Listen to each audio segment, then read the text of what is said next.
to say that's a literal translation of that verse. And we can take it literally, and maybe we should. But let's look at some of the examples of practical separation or severing things from our life. And we're not even talking about eyes and arms and legs. We're talking about things that we really could cut easily without much pain if they're a problem in our life. Internet, relationships, friendships, jobs, hobbies, substances, movies, music. The list goes on and on and on. And some of these things need to be cut out of your life. Different things for different people. If it's a relationship. Now, a relationship doesn't mean your wife. That's not what I mean by that. But if it's a boyfriend or a girlfriend, you need to really sit down and pray together and say, we're here. This is where we're at. God's not going to be in this thing if we're doing it the wrong way. Should we bring it to the next level? Just do it. You're already acting married. Now, if you just met and you're acting married, maybe you ought to slow down just a little bit. Do it a little slower. That's why it's so important. I wish we taught kids to date the right way. I try real hard with my daughters, but man, it's hard. It's hard in this world, isn't it? To date the right way. People are dating, they're immediately in a relationship. It's complicated. They broke up. They're married. I see it all over Facebook. In like 9 minutes, they've already had 14 ex-boyfriends. It's crazy. But we need to know, we still need to look at the light. We don't get to throw this away because everyone around us is crazy. And I know we're the ones that look crazy, but we're not crazy. We're just trying to do it right, and God will bless that thing. Now that being said, I'm not up here, and me and Mariah didn't court the exact right way and all this. Now Mariah's my wife. She's been the only wife I've ever had. But we still had a jump. We were unsaved when we first met. We got married, we got saved after. There was a little bit of a messy spot there. But I'm not going to throw this away because it doesn't fit me and Mariah's, how me and Mariah met. I'm not going to throw it away. I didn't know. And I can't go back and undo the way that we met and a few things that went different. I just have to move forward and preach it the right way. You have to do the same thing. So relationships, internet, this is for a lot of you. For guys, it's usually visual with the internet. They look at things that they shouldn't look at. You can throw that internet away, but I can't throw the internet away. I mean, it's 2015. Good. Something's going to die if you don't. Something's going to die if you don't. For women, they're not usually visual, but they're just as guilty. Women are usually like, talk to people that they shouldn't talk to. They like to talk to people. Men, just a little tip, if you talk to your wife a little more, maybe she won't want to talk to someone else. Not that that gives her an excuse to talk to someone else. But it's where the weakness is. The enemy finds the weakness. And remember who the enemy is. If we point out all these things, we see who the enemy is. Because the enemy's not the husband, the enemy's not the wife. The enemy's after the husband and the wife. He's doing a really good job of separating. Really good job. And you know what he's good at? If he can get the first husband and wife to mess up, as they have a second one and a third one and a fourth one, he can get them ones good too if they don't get rooted. It gets easier. It gets easier as the time goes on if they don't get rooted in God. So we need to know the truth. Know the truth. The uncomfortable truth. Friendships. I've been friends with this person since I was 12 years old. But whenever you hang out with that friend, you start going back to the way you were. Think about the friends I'm talking about in your mind. So when you hang out with them, you'll talk like you used to talk. You'll walk like you used to walk. You'll go where you used to go. You have to stop those friendships. It will hurt like cutting off an arm sometimes. But you have to cut it off. Now, when you do that, don't be rude. Say, listen, this is the way I walk now because I'm born again and I'm a new person. I believe in Jesus. This is the way I'm going. So I can't do those things I used to do, and I can't hang out the way I used to hang out. But I'm going to be here, and I go here, and I do these things, and you can come with me. Now the thing that the enemy was using against you is flipped around, and he's using it for you. This is what I learned in fighting. Last night was a bad first round. I just survived. I didn't even fight back because I was getting beat up so bad that I was like, we'll just survive this one and get a little break and see if I could recoup. And that's what I did. And sometimes when things are bombarding at you, you survive. But don't close your eyes. Don't turn around. Don't say it's too late. Don't give up. Man, giving up. There's a couple times in the fight last night where I thought, I could just tap out when I tap out to strikes. There's people who do it all the time. I couldn't just give up. What kind of leadership is that? Give up when things get tough. I'm not giving up. I'm not ever giving up. I don't like the giving up thing. So I was like, hopefully he'll knock me out and I don't get to stop this. I'll just wake up in a minute. And he did. I was like, man. And then I thought, well, I've already lost. You can't knock me out. I'm really bad. I'm going to try to win. And I got like 3 head kicks. And I really almost won a couple of times. It doesn't matter. None of that matters. What I'm saying is, could you go after it? Could you go after these things that are holding you back? Could you go after those things? That's the enemy throwing things at you. Don't just roll over. Don't just fight. Fight the good fight. Jobs. Some of us have jobs. I'm not saying jobs are bad. Having a job is good, but there's certain jobs that are bad. I know people specifically that have certain jobs that involve things that are sinful.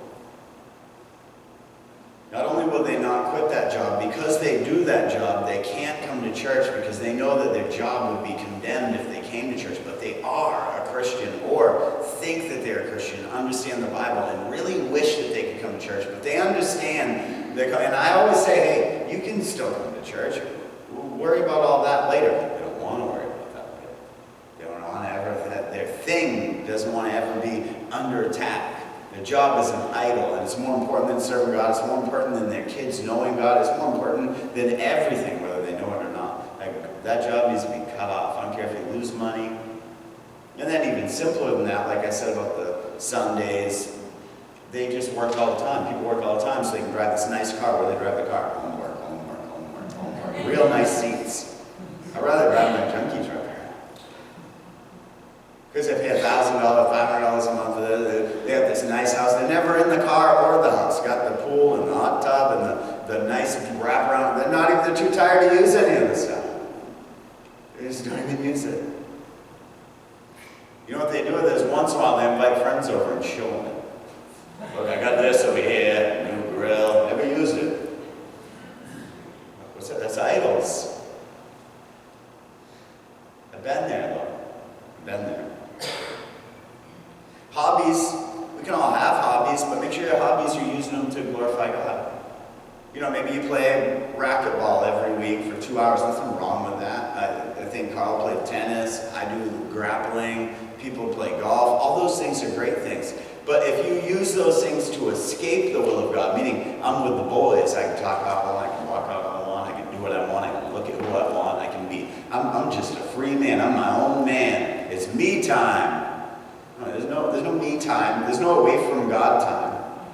In anything, there's no away from God time. If you're trying to escape God and have some free time away from Him, you're in trouble, folks. You're in real trouble. That's where the trouble begins. You can have some me time, but it's you and God time. And if you have a hobby, you bring God into that thing. You find, like George was saying with his friend that he invited to the fights, and that's kind of some hangout time, but what was he doing the whole time? He brought God into that thing. So we want to do that. Hobbies. Substances are mostly all a no-no, right? Don't look for ways to get stuff. Some of us have tried substances. So it's a weakness. Last night I went to the hospital. I made sure I had no pain medicine. None. Not even. I don't want anything. I got some antibiotics for some reason. I don't know why I need them. But no substances. Movies and music. We'll start with the movies. For my house, unless it's like a war scene thing and I really want to see the movie, which sometimes I break my own rules, but I try to do PG or PG-13 movies. That's what I try to do. Why? Is there a word in a rated R movie that I've never heard that I'm going to hear? Definitely not, right? Is there anything going to be in that rated R movie that I've never seen? Probably not. My mind's been pretty polluted. I live in this world that I was unsafe for a while. But I don't need to revisit it to know what it looks like. I know what it looks like. All right? If you watch movies all the time about bad stories and storylines, you don't understand how out of touch with reality you can get. You should stay focused on the things of God. And you can watch a show once a night. We shouldn't be watching 5 hours of TV every night. You know, you should be living. There's nothing wrong with watching a program or having a time where you watch a series or whatever. I'm not like freaking out on you about TV. I'm just giving you warning. You don't even have to do any of this stuff. I'm just telling you the truth because it will separate you. Some of you guys struggle with depression and anxiety and feeling unwanted, and feeling unliked, and not having a home. These things, if you get rid of these things, this will help you.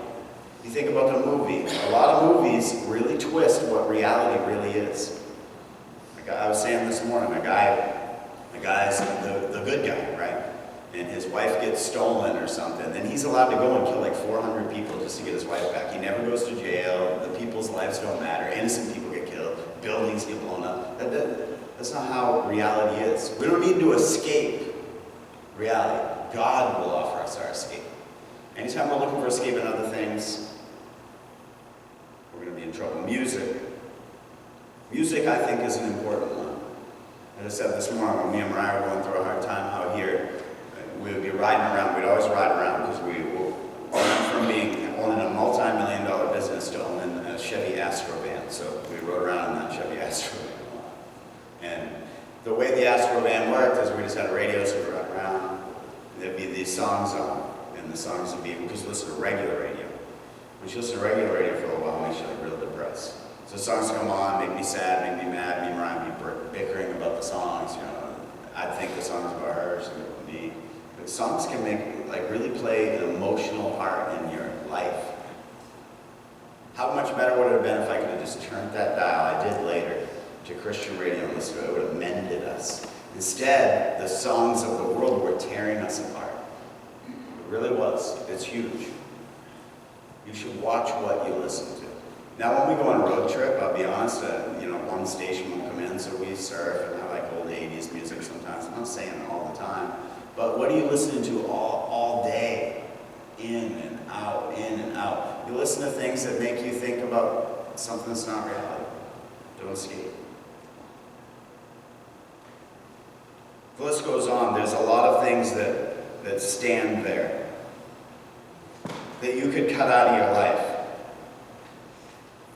Why don't we cut them out of our life? Because it'd be painful to let them go. But I've always done that. Well, I can't do that. I've always done that.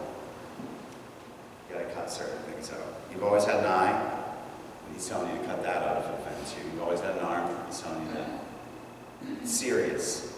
It's a serious thing. Verse 31. It has been said, whosoever shall put away his wife, let him give her a writing of divorcement. But I say unto you, that whosoever shall put away his wife, saving for the cause of fornication, causeth her to commit adultery, and whosoever shall marry her that is divorced, committeth adultery. This is not a popular message for me to go into in 2015. Now, some of us have, not me, but some people have already been married and divorced, and now they're married again. This isn't saying go backwards and, now get unmarried today and go back and remarry the first guy that you probably should never be married to. It gets messy. Sin gets messy.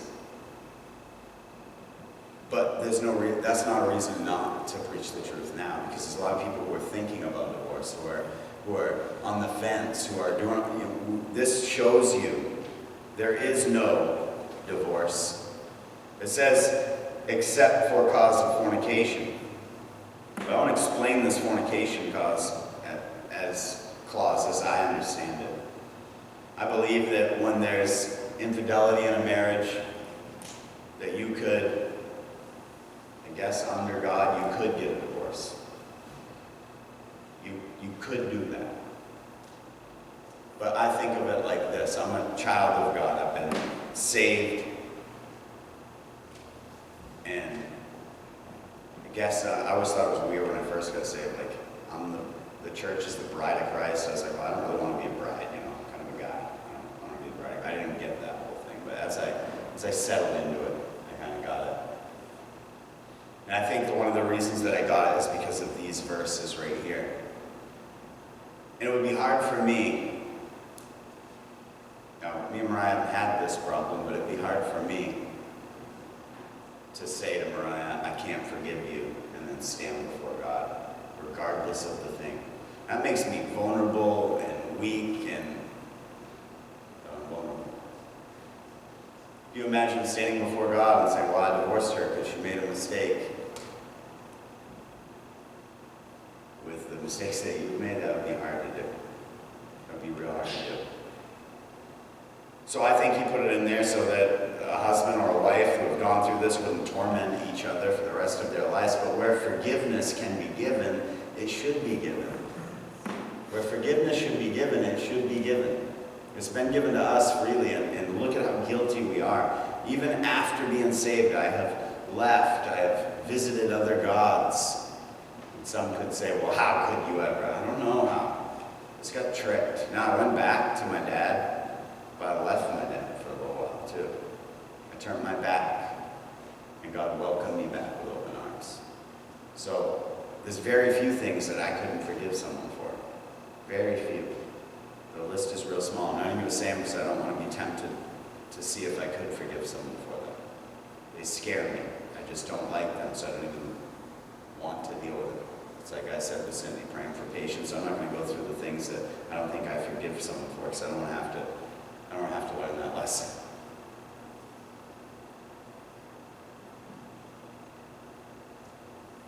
And verse 33. Again, ye have heard that it hath been said by them of old time, thou shalt not forswear thyself, but shalt perform unto the Lord thine oaths.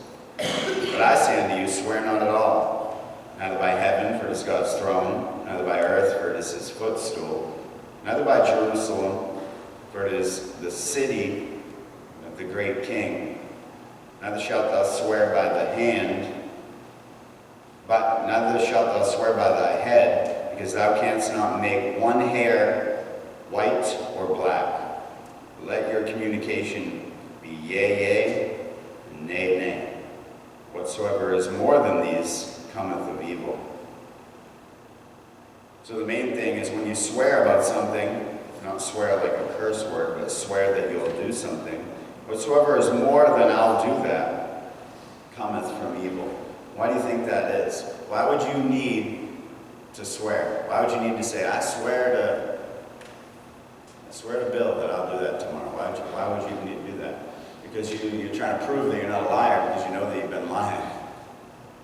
Why would you need to swear? And if you swear on anything, you really can't. You can't make one hair on your head a different color. You can't do anything. Let your yea be yea and your nay be nay. If I say I'm going to be somewhere tomorrow, I'm really going to try to be there. But I can't actually swear that I'm going to be there because I don't know what might happen between now and tomorrow. I might not wake up. So when we do things, we should do them on purpose. I tell people before they get in the cage, before they fight, I tell all my young fighters this. I say, just stay right here, right in the moment. Sometimes you're going to get hit and you'll live back there. You'll be thinking about, man, I really got hit back there. And now, because you're thinking about how you got hit back there, now you're getting hit right now. Spiritually, that's the same thing. Some of us are still living like 6 months behind, a year behind, 10 years behind, where the enemy really got us and we're scared and we're living back there. So you can live right now, right in the moment. And we plan for the future, but we're living in the moment. Because we don't know how long we'll be here. So that being said, you don't need to swear on anything. You just be obedient today. The enemy gets us all tricked about how we weren't obedient yesterday, and we're going to be obedient tomorrow, or we can't be obedient tomorrow, and we were obedient before. He just gets us all over the place. He's throwing us in and out. Right now, what's God want you to do? What's he want you to do? Maybe he wants you to, you'll know. You'll know. Whenever I get myself in trouble, and I feel disconnected with God, I go somewhere, I go home, I say, God, what do you want me to do right now?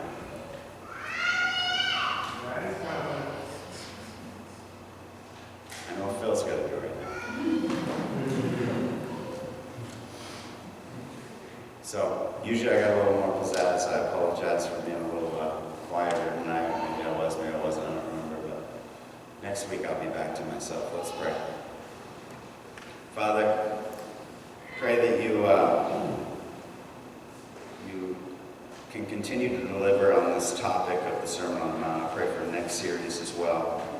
And pray for those that are in in the room with marriages. Maybe it is the second marriage and the first one didn't work out right. I don't want them to feel like, there's no hope for them. There's totally hope for them. I just want them to see what the Bible has to say about every topic.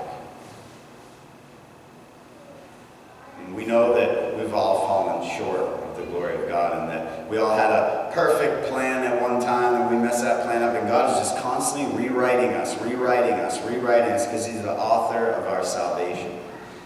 All we have to do is walk in His steps, lighten the load a little, lighten the writing a little bit. We're a character in God's book, whether we want to be or not. Lord, I want you to enjoy writing my part. I want to be obedient. Teach me, teach us to be obedient to your will. 1 week at a time, 1 day at a time, 1 hour at a time, 1 minute at a time. Pray that you bless the food and the fellowship that we're going to have. Thank you for being a great and mighty God. In Jesus' name, amen.